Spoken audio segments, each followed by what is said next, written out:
Guys, let's talk about the Goonhammer Open. The Goonhammer Open is run by Goonhammer or Goonhammer.com. Absolute legends, one of the biggest wargaming websites in the world. It gets the most views every single week. So fair play to them. They're running an event in Nottingham this weekend. It's 128 players and 6 rounds, and you'll be able to catch all of the action live right here on Hellstormwargaming. Let's go, gamers. We're covering live events again. Hell yeah, we're very excited. It's the first live event we've covered or will cover since February 2020, which was the Northeast Open, which was in Newcastle. And just before that, we did the Prague Open as well, which is in Prague, in the Czech Republic. That was great. But if you are watching and you've got an event coming up soon, then if you want someone to cover it, then do get in touch. Email in the description. Appreciate it. Anyway, so the Goonhammer Open is happening this weekend. 128 players, 6 rounds. Only one winner. Only one winner. And it should be really interesting.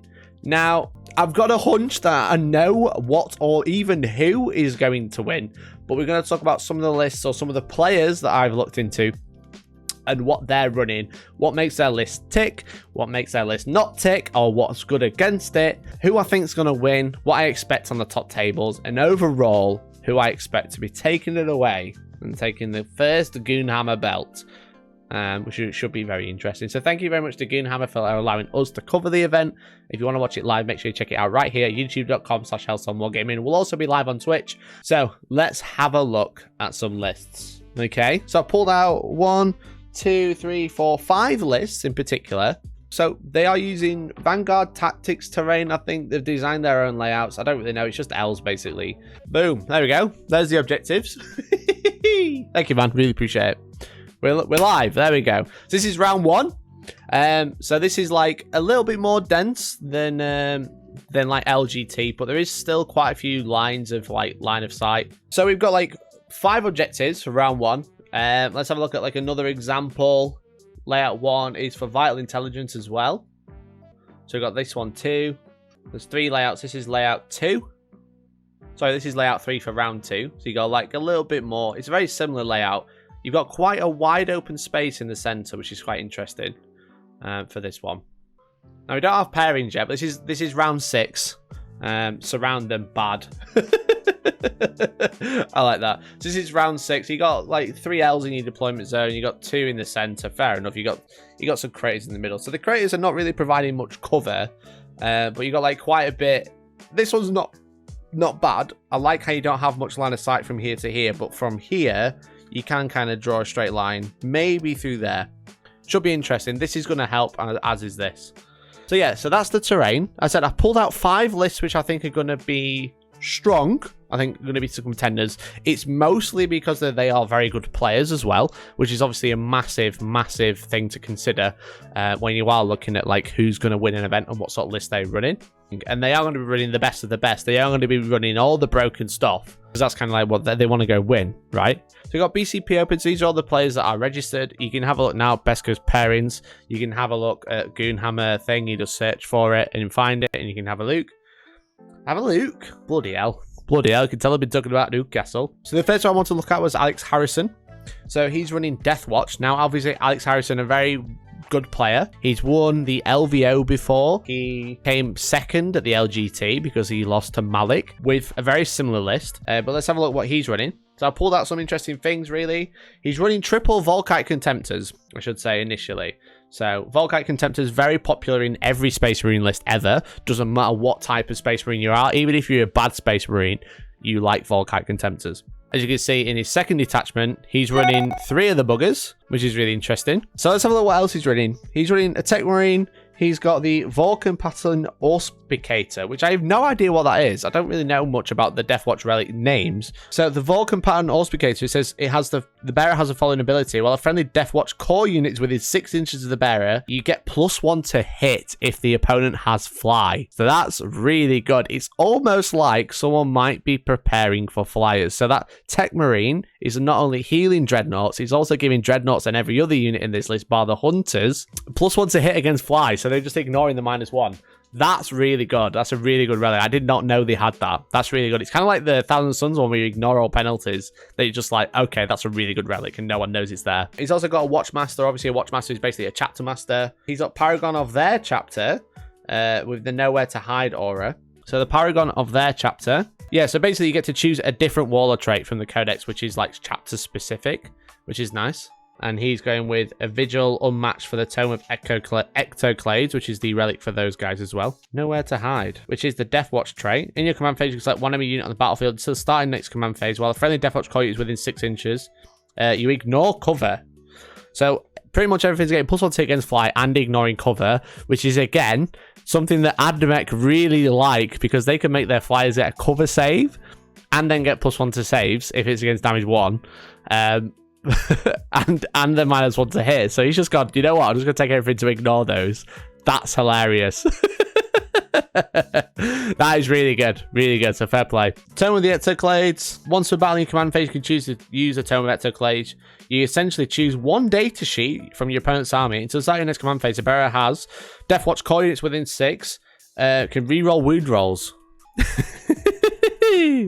Oh dear God. So you basically choose a type of data sheet. Let's say an Admech flyer, a Stratoraptor in particular. You reroll hits against it because you're a chapter master. You reroll wounds against it because of the Tome of the Ectoclades. You ignore the -1 to hit, and you ignore cover. And you're rerolling wounds. Hell yeah. Let's go.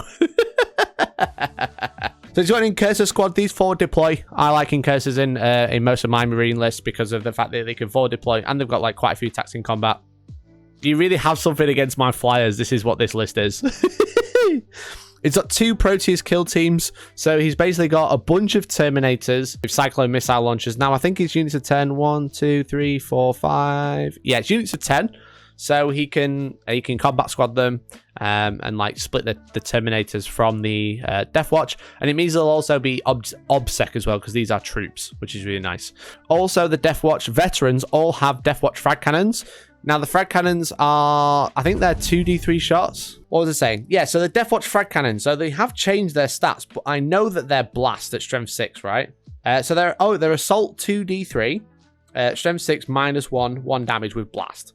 So basically, he's got 4 of those. So if he shoots into a unit of Admech, a unit of 20, the unit's Skitarii, he gets 6, 12, 18, 24 strength 6 -1, 1 damage shots, which is very good at killing infantry.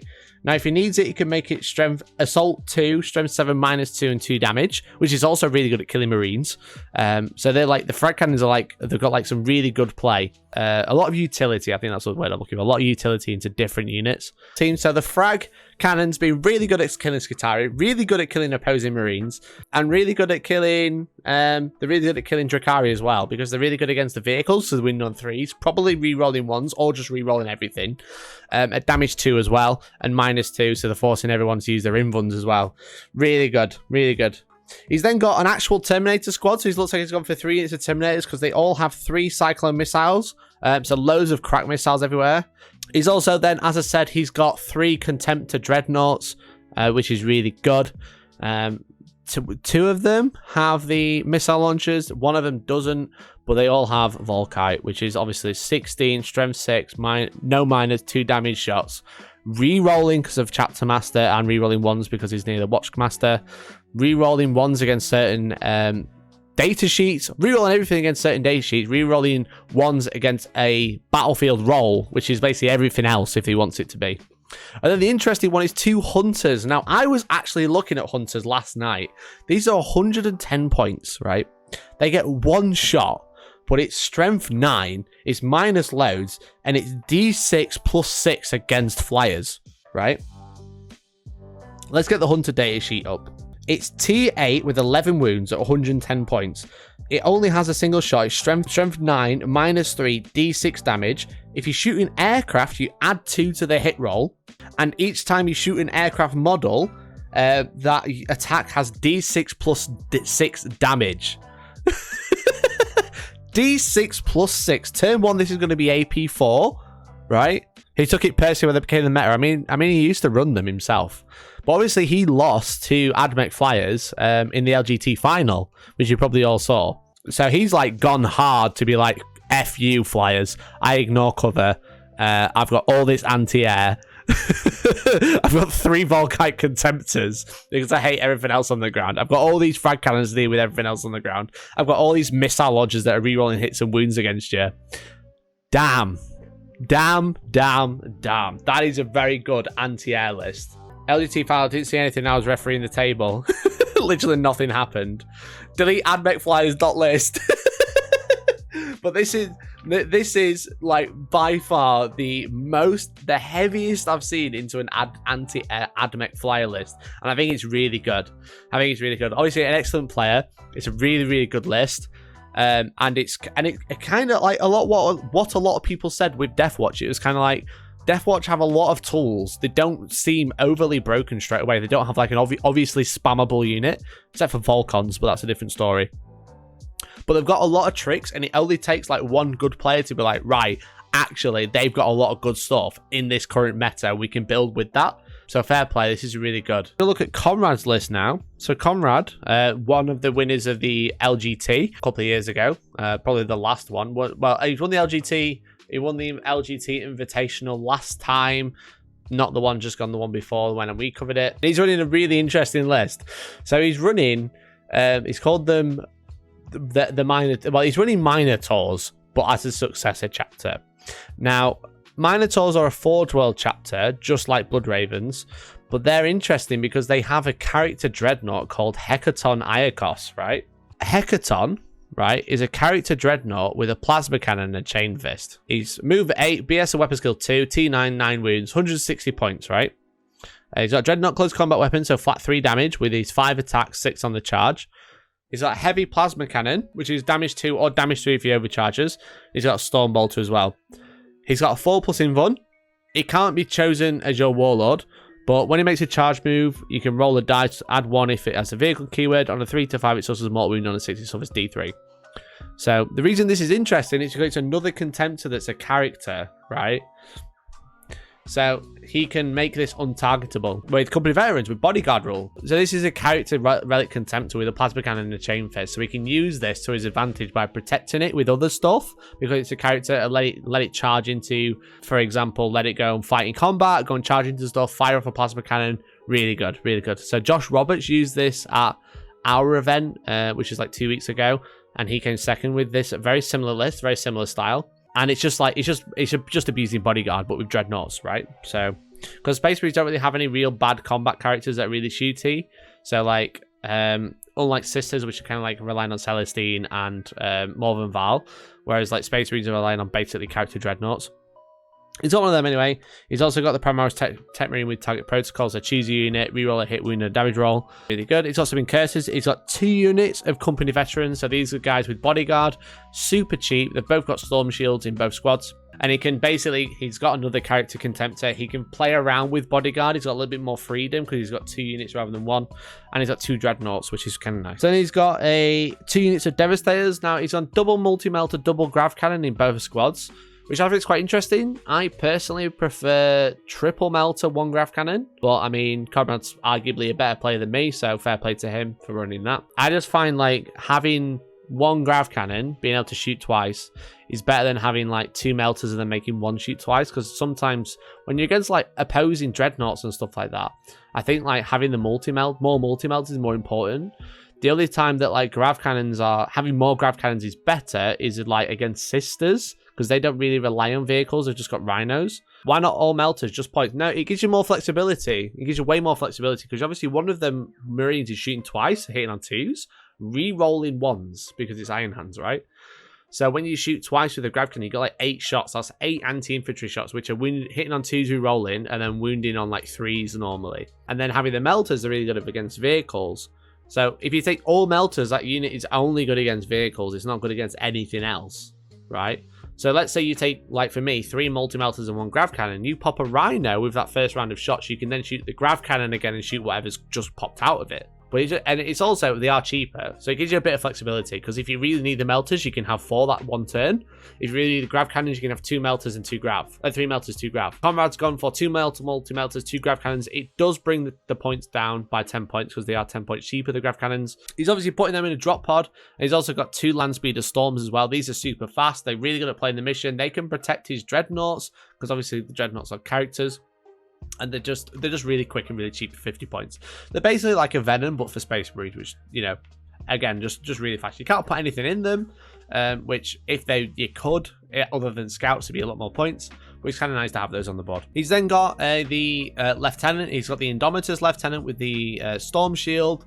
And the Volkite pistol. He's got Rites of War and Voxy Spiritum. So Voxy Spiritum is a relic. It increases the range of any aura abilities, and then it's taken Rites of War. So Rites of War is basically now all units within 9 inches have OBSEC. If not, you count as 2. So now all of his Vanguard veterans, which he has, are all like OBSEC as well while they're near the Lieutenant. And a 9-inch aura, 40 mil base. He's got 2 up, 4 up, so he's really survivable as well, which is really good. And there you go. He's got the other relic contender as well. Merciless Logic, Twin Volkite.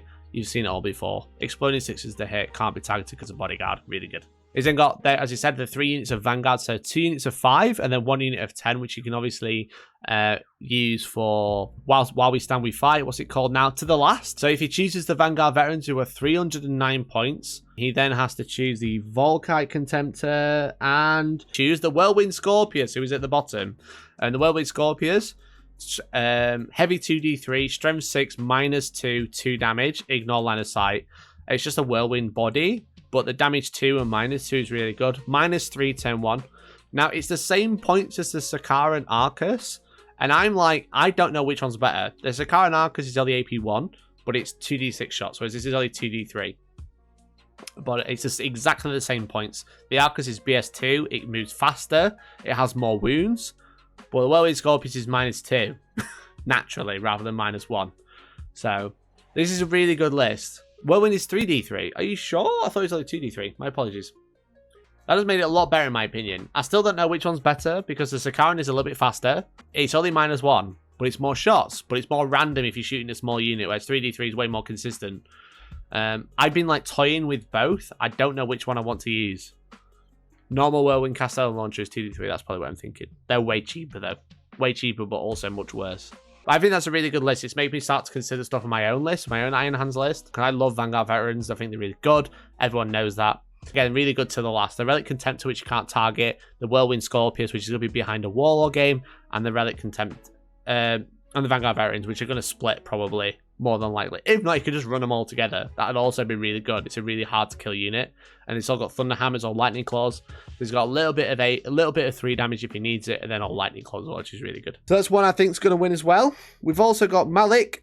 So Malik has won the LGT Invitational, the LGT itself, and he also won the London Open this weekend just gone. So he's absolutely smashing it with this list. Now, I'm not going to dwell on this list too much because sadly, even though he is smashing it, it is Admech, and everyone knows Admech are very good. He's got all the shenanigans. He's got 4 flyers in this list. He's got 3 Stratoraptors and 1 Fusilave. All the Stratoraptors have chaff launchers, so they're all -1 damage. And he's also got the Fusilave with the command uplink as well. So the Doom Rider is going to be transporting some Rust Stalkers. He's got 11 Rust Stalkers, I think, in this list. He's got a unit of 7 and a unit of 5, so he's got 12, my apologies. So 7 Infiltrators, which are really good. He's got a couple of little units of Skitarii Rangers, but then he also has 3 big units of 20. So 2 units of 20 there as Lucius, which will be ignoring AP, getting +1 save, all the shenanigans that Admech do. And then he's got the Mars stuff, so it's like getting Canticles, getting the rerolls. It's Admech. This is going to do well. Malik plays this list very well. He's won 3 events with it, 2 of them being at the LGT in the same weekend, one after the other. He won the Invitational with it. He's won the main event with it, which is pretty much the same list. He won the London Open this weekend just gone, and I imagine this is the same, if not a very similar list. It's going to do Admech things. It's probably going to be on the top table in the last round. I'd be very surprised if it wasn't, and it would just be because he's played another very good player as well. So that's Malik's. We've also got Nassim. So Nassim, another excellent player, also running IronHands, very similar to Conrad's. But ever so slightly different. He's not running the second character Dreadnought. He's just got one. A very good player. A very good player, I think. He's in the Invitational. He's won loads of events in 9th edition. He's won loads on TTS as well. Malik is still list to beat. Yeah, if you want to win the event, you have to be able to beat Malik, I think. So he's got the Lieutenant. He's got Rights of War. It's Vox Experience as well. He's got an Infiltrator Squad. He's got 1 unit of Company Veterans, 1 unit of 3. 2 Chainsaws and 1 Lightning Claw, probably because they have spare points. Now he's gone for 1 Multi-Melter and 3 Grav Cannons. I'm not a fan. Don't like this setup. He might have an idea better than me. It's better into Admech. I don't like it though. I'd prefer to have at least 2 multi-melters, but that's just me personally. I'm more critical of Space Marine list because that's the faction I play. But it is a good list. He's got those Eliminators in there. Now Eliminators are really good. Not only do they have sniper rifles, which obviously ignore character rules, so you can target characters and shoot them out. They also move super fast, so they deploy 9 away. They move 6, and then if they shoot with the sergeant lets them move again, which is really good. It's really good. So you've got Redemptor Dreadnought with the heavy onslaught cannon. I'm just seeing you've just pointed that out, JW. Now this is just really good at killing infantry. Like the onslaught Gatling cannon and the heavy onslaught and the onslaught are just like massive anti-infantry. That's what, 18 shots if not more, maybe 20 shots. The heavy onslaught's a little bit better than it used to. I think it's like strength 6 with loads of AP. Pretty unreliable. Yeah, the macro plasma is good, but it's D6 shots, which is kind of like unreliable, as you've said. So it's like really swingy. 12 at strength 6 -1, strength 8 at strength 5 -1. There you go. Thanks, Des. So it's just a lot of DACA. That's 20 shots at strength 5 at minimum. So winning most infantry on 3s. Better into Orcs as well. So he's got Drop Pod in there. He's got Landspeeder Storm. He's then got a second detachment. He's got Tech Marine. With target protocols once again. He's got another unit of Company Veterans. He's got another Redemptor Dreadnought, this time with the Plasma. So he's got one of each, which is good. He's got the Relic Contemptor, same old. We've seen that before. He's also got 3 units of Vanguard Veterans, but all with Lightning Claws, I imagine just to save points. He's then got another Devastator Squad with 3 Grav Cannons again. And he's got another unit of Eliminators and a Landspeeder Storm. Now, this is like a really interesting list, so it's a little bit more... It doesn't seem quite as powerful as Conrad's, I'd say. It has a lot more tricks, though, with the 2 units of Eliminators to take out characters. Obviously, Nassim beat Manny in the Invitational with those Eliminators by taking out the Skitarii Marshal and then tagging everything. So he couldn't fall out of shoot with Program Retreat. And then just nailed everything then, because nothing could fall back. Nothing could get the buffs. And then he could just deal with it. He could tag the infantry, shoot everything out of the sky rather than worry about the infantry falling out and just nailing him. So maybe he's like really like hitting those Eliminators hard because of that in that game. It's really interesting. So which chapter is this list? It's IronHands, buddy. It's Born Heroes and Whirlwind of Rage. So hitting on 2s on the turn he charges and 6s to hit in combat are 2 hits rather than 1. So Nassings is a really good list, I think. But it's more tricksy compared to like Comrades, which is very much like I do loads of damage at the end. And then the final list, it's not all Admech and IronHands. We're going to look at some Drukhari. We're going to look at Mr. Mark Cromwellhome. Now, Mark Cromwellhome, a very good player. Very good player. He's running some Drukhari.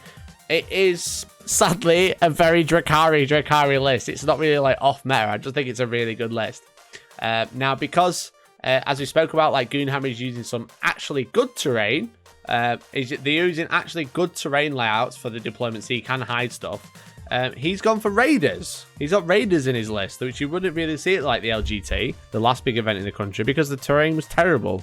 He's got an Archon with the Jin Blade. He's got Splintered Genius, all the shenanigans, Hatred of Tenils, a reroll and hits and wound, better sword, etc. He's got Cablite Trueborn with 2 blasters, 1 Dark Lance, and a Power Sword, which is interesting. I probably imagine the Power Sword is just, again, spare points. He's got a Blast Pistol in there as well.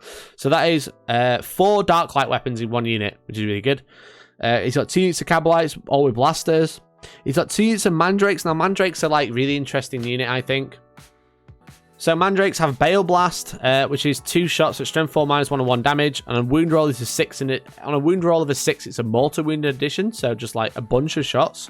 So he's got 2 units of 5, so that's 10 shots each, which is really nice. BS3, move 8, not bad, really cheap unit. So then he's got 2 Raiders with Blade Vein, so better in combat. chain snares, and grizzly trophies. So the grizzly trophies basically make you they reduce your leadership, which is really good. Now, I'm pretty sure, yeah, he does. He has Phantasm grenade launchers, which roll against your leadership. So a lot of people like these when playing Drukhari. So let's have a look. Phantasm grenade launcher. It's Assault D3. Each time a unit is hit by his weapon, roll 2d6. If the result is higher than leadership, that unit suffers 1 mortal wound. So when you've got loads of raiders, which move really fast, and grizzly trophies, which reduce leadership, you've got a better chance of doing loads of mortal wounds with all those Cabalites. So it's like a little bit of mortal wound spam with lots of dark light this list, which I really like. So he's got 2 of those. He's also got the shock prow as well, so you can do mortal wounds on the charge with one of them, because it's a stratagem. And then he's got another Archon with a blast pistol. He's also Splintered Genius, but Poison Tongue. He's got Succubus, so this is a raiding force. So he's got Succubus doing all the things. Triptych Witch, Tolerated Ambition, Show Stealer, all the normal stuff. It's a nasty Succubus. He's got another unit of Trueborn with all the dark light in there. He's got another unit of Cabalite with a Phantasm grenade launcher. He's got another unit of Mandrakes, so doing mortal wounds there as well. He's got 3 more raiders, all set up exactly the same. Dark Lance, Phantasm grenade launcher, Grizzly trophies, and the shock prow. So again, even more mortal wound output. And then he's got a final patrol with another Archon, who has got Splinter Genius, but this one's Obsidian Rose. He's got Drazar as well. Drazar, really, really good unit. Super killy, just goes in and kills anything. Sometimes he dies, sometimes he doesn't. He's got another unit of Trueborn, all with Dark Light, and then 2 more units with Phantasm grenade launchers. So he's got 10 Phantasm grenade launchers. That's 10 mortal wounds a turn if he gets it off, you know? All he has to do is roll over the leadership, and if you've got really low leadership, you're dead. So that's it. So it's just loads of Dark Light, loads of Phantasm grenade launchers. He's got the Killer Succubus, he's got Drazar in there, he's got loads of Raiders. So how many Dark Light weapons has he got? He's got 22 Dark Light weapons, 10 Phantasm. No Incubi, no. So he's got 22 Strength 8 -4 D6 damage shots, and 10 mortal wound shots a turn. And it's pretty good in combat as well. Plus all the shock prows. So I think that's a really good list. Now, it's a little bit of... It's like Drukhari. It's kind of like on meta, but also off meta, because it's not just like...